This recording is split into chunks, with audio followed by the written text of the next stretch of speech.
So here's the hard truth.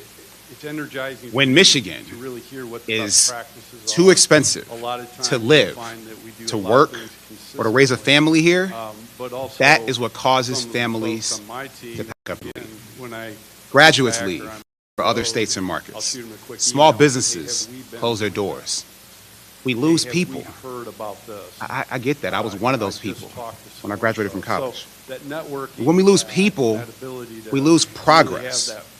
The hard-fought gains that we have gotten over these last 6+ years, they can be all washed away without action. That is why it is imperative that we come together to get this budget done and get it done now before the end of September. I'll take it on September 25th.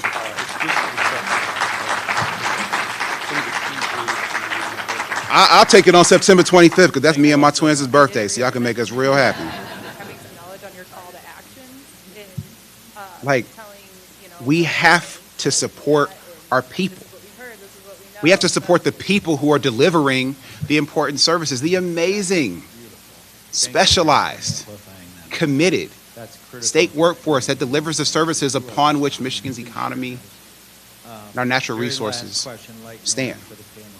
We have to solve this uncertainty for our people. We have to make it possible for people not just to try to get by, but for people to actually chase that dream of health and wealth that we all have a right to. Because, y'all, if we want Michigan to continue to move forward, we don't have a choice. We need people to stay here and succeed here. So as much of this is a call to action for the budget to be completed, as much of this is a call to action for the federal government, the Trump administration, for all those decision makers in Washington to get their act together and provide an actual understanding of what the path is. This moment demands leadership. Leaders do not create chaos. Leaders end it. Leaders do not create division. Leaders provide a pathway to coming together and molding consensus. They steady the ground beneath people's feet. They give them confidence the future can be. And as Michigan leaders, we must give our people the confidence that that future is best built here. We can show that Michigan is worth investing in, worth partnering with, worth staying in, and ultimately worth fighting for. That's what leaders do. That's what I'm committed to do. That's what I know the leaders in this room are committed to do. That's what I know the leader of our state is committed to do as well. So with that, I introduce you to the Governor of Michigan.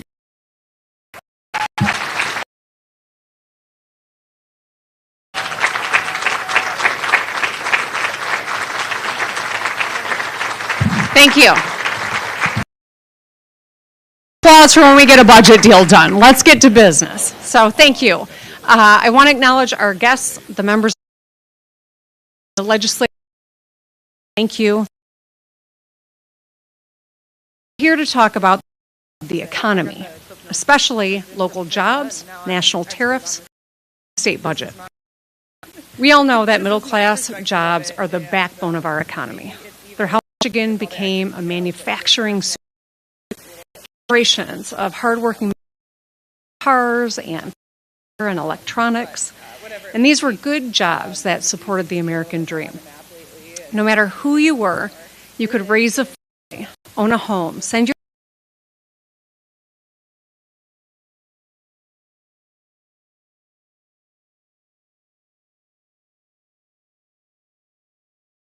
to create those jobs and to keep costs low.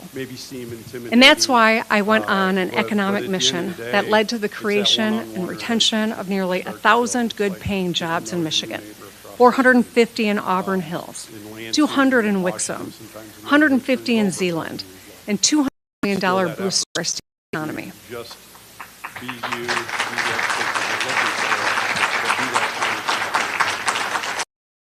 It's also why I went to the Oval Office to secure a fighter mission for Selfridge Air National Guard Base in Macomb, protecting 30,000 jobs and $850 million of statewide commerce. It's why I've worked tirelessly to invest in people and places so that we can compete and win projects. It's why I've signed over 1,500 bipartisan bills on the kitchen table issues: jobs, child care, housing, fixing our roads and bridges, all to support our state goal, which is to help more people make it here in Michigan. Now, right now we know that uncertainty undermines our ability to create those jobs. Uncertainty makes it difficult, if not impossible, for businesses to plan ahead. Uncertainty pushes family finances to the brink. Uncertainty costs us time, money, opportunities, and jobs. Now, we all know there's an old saying that says when the U.S. catches a cold, Michigan gets signs of an ailing economy: stubborn inflation, stagnating wage growth, plummeting credit scores, and debt piling up, especially for young people, creeping unemployment, with 52,000 manufacturing jobs lost since April. Job seeker for the first time since early 2021. Uncertainty is hard.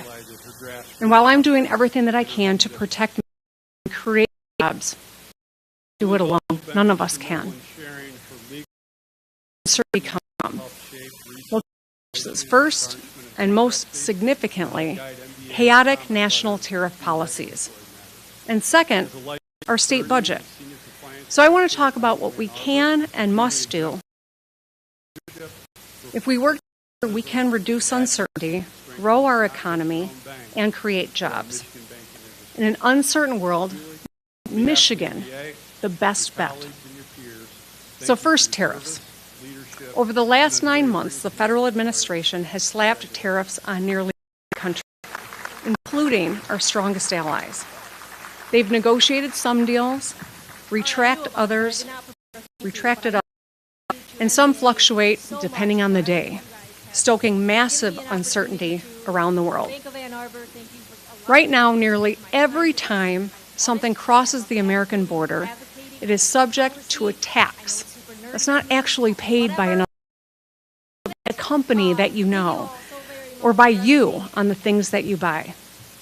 Right now, these tariffs range from anywhere from 10 to 50%, with the steepest rates on steel and aluminum.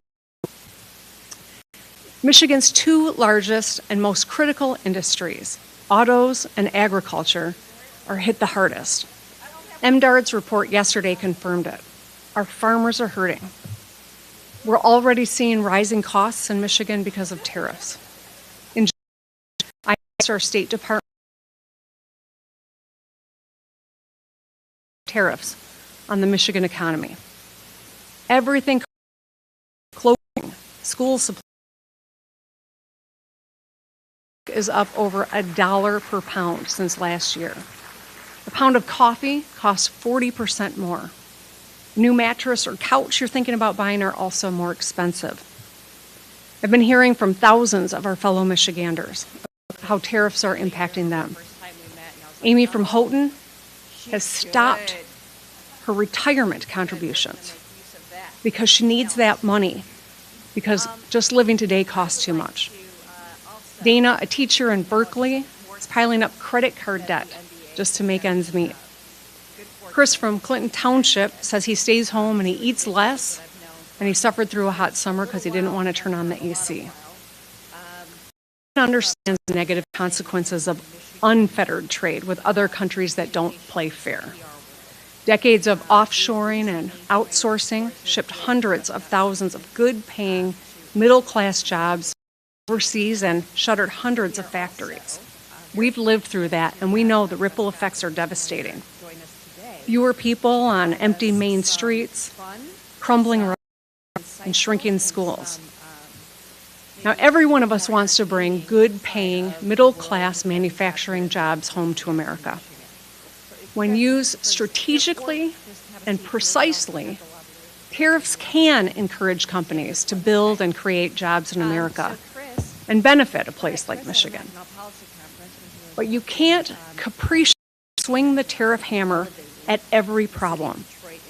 I hear this from employees in Michigan and in every meeting on the investment mission to Japan and Germany. Companies that have invested in Michigan for decades brought up uncertainty created by the national tariff policies. They want to invest in Michigan, but tariffs are keeping them on the sidelines. Uncertainty breeds paralysis, and paralysis costs jobs. No industry is more at risk than our automakers and suppliers. 1.2 million Michiganders are employed in the automotive supply chain. That's 1 in 5 jobs in the state. Canada and Mexico are our biggest trading partners, with car parts crossing both borders an average of 8 times. Now, the auto industry United States-Mexico-Canada Agreement, or USMCA. President Trump negotiated USMCA during his first term, and at a celebration here in Michigan, called it the best agreement we've ever made. I concur. But now, there's an additional 25% tariff that has been slapped on foreign-made auto parts, including those coming from Canada and Mexico. Even higher tariffs on steel and aluminum, two materials crucial for building cars, which just exacerbates the problem. While some goods are exempt under USMCA, automakers are struggling to navigate the new tariff regime. And that's because manufacturers invest 5, 10, 20 years out. And now they can't. Uncertainty is crippling them. And with more Michiganders on our belts, fewer buy cars. So we have higher costs, lower sales, and jobs at risk. The Anderson Economic Group says that the cost of Broncos, Suburbans, Jeeps, and others are going to go up by thousands of dollars. This already reported losses of more than $1 billion each. The Wall Street Journal reports that Ford expects a $2 billion tariff hit to their bottom line. Fortescue,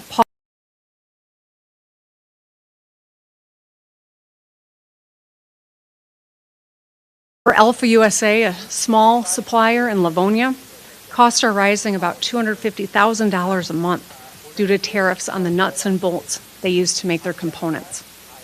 Blitz Proto, a Michigan-based manufacturer, is clients of tariffs affecting estimates and timelines. Now, in some cases, they're not just scaling back. With tariffs on Canada and Mexico higher than the tariffs on Japan, auto companies are considering building cars and products entirely overseas, so they pay the tariff once with the finished product coming into our country. So dangerously ironic, the national tariff chaos does the opposite of what the goal is. Companies are cutting, not creating jobs in Michigan. Costs are going up, not down. The price of a new car is rising by thousands, and your dollar won't go as far. Every one of us craves certainty. We want to know what's coming. We know when the bills are coming due, what our kids' sports schedules are, where we're going to shop for groceries. We rely on certainty in larger ways, too. We like to know for sure that the roads on which we're driving are safe. Eat has been inspected, and the water we drink is clean. Small businesses need certainty to hire workers, plan inventory, and grow. Michigan's big three are 26 OEMs and thousands of auto suppliers need certainty too. All businesses do. And right now they don't have it. And we're all paying the price. So I'm going to continue to work alongside businesses and our congressional delegation and anyone who can try to help persuade decision makers in Washington, D.C. to adopt a tariff structure that reaffirms the USMCA, one that helps us compete, not holds us back, one that helps people save money, not cost them more. And while a state can't unilaterally impact tariff policy, it can bring to bear pressure and information. And what we can do here at the state level is work together to provide certainty. We must do that now. We must work together to get certainty here in Michigan and to get the budget done. Let's put new job-creating tools in our toolbox that helps us leverage our strong workforce and manufacturing heritage to compete against other states and countries.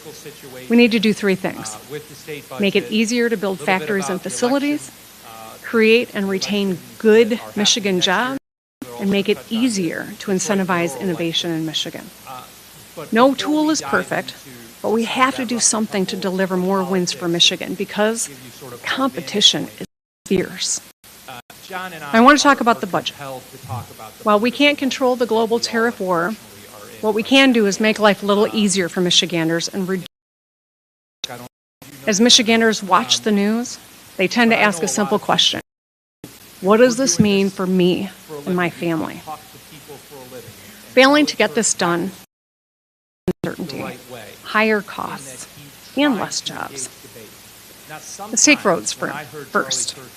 Since taking office through the end of this construction season, we will have fixed more than 24,500 lane miles of road, 100 bridges,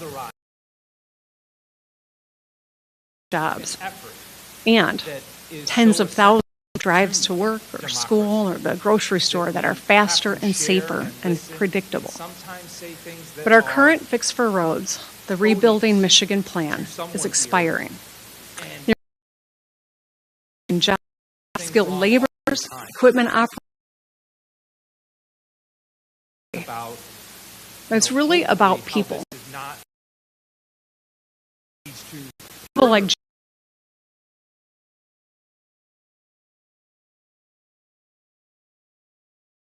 got a good job that permits him to provide for his family, and his job makes your commute safer. If we don't invest in our roads and jobs like Jim's, he's going to find another job in another state. That's really interesting. I think or they'll live here while he's working elsewhere. Worse, when we finally do put money into our roads, it'll cost, and we will have lost all that critical expertise. Another key area that we need to address in this budget is education. We've made a lot of progress in Michigan. We've closed the funding gap. We fed all 1.4 million Michigan kids free breakfast and lunch. We tripled literacy coaches in classrooms and put thousands more teachers on free paths to the classroom. Unfortunately, the school year started a few weeks ago, and our schools still don't have a budget. This progress is at stake. And at the same time, we still face a literacy crisis. Just a quarter of our fourth graders are reading proficiently. It's unacceptable. Now is not the time to go backwards. We recently changed the law to use proven phonics-based reading strategies, but we need to keep moving forward. And finally, I want to talk about public safety. First responders have their on the roads, at school, and in their communities. So when it comes to the state budget, the governor's job, my job, is to introduce the budget and then to sign the budget. It's on the legislature to debate and pass the budget, and it needs to get done by the end of the fiscal year, just a few weeks away, a couple weeks away. 223 days ago, I introduced the budget. 125 days ago, the Senate passed their budget on time, as they always have under Leader Brinks. It's 3 years in a row. 77 days ago, the statutory budget deadline came and went. And 21 days ago, the House finally passed their budget. Let me be clear, it's not one that I would sign, but they passed it 21 days ago. My budget team will continue to participate in all the conversations, but putting up the votes and actually passing the budget is the legislature's responsibility. If we do this right, we can all win. We can govern. And governing means compromise. A budget will deliver our kids, fixing our roads, helping us compete, keeping people safe. The Senate's important objectives to help us make sure that we protect Medicaid feed kids at school, support moms and babies. And it can deliver on the House's goals too. They want to trim spending. They want to fix local roads and increase transparency. All of that is doable. If the legislature sends me a budget that reflects these shared priorities, I will sign it. I've signed 6 balanced bipartisan budgets, 4 with a Republican-led House and Senate, 2 with a Democratic House and Senate. Every time we got it done. Franks, and I can tell you, it's never easy. But when the job is done, it's always worth it. We should be proud that no matter how dysfunctional Congress and Washington, D.C. gets, regardless of what party's in charge, the state of Michigan has produced balanced budgets and gotten them done on time. That has been the general rule here, regardless of who's in power. It's a stark reminder as we look at the next 14 days of what's happening in Washington and what we need to do here in Lansing. 56 votes. Signature for any bill to get enacted.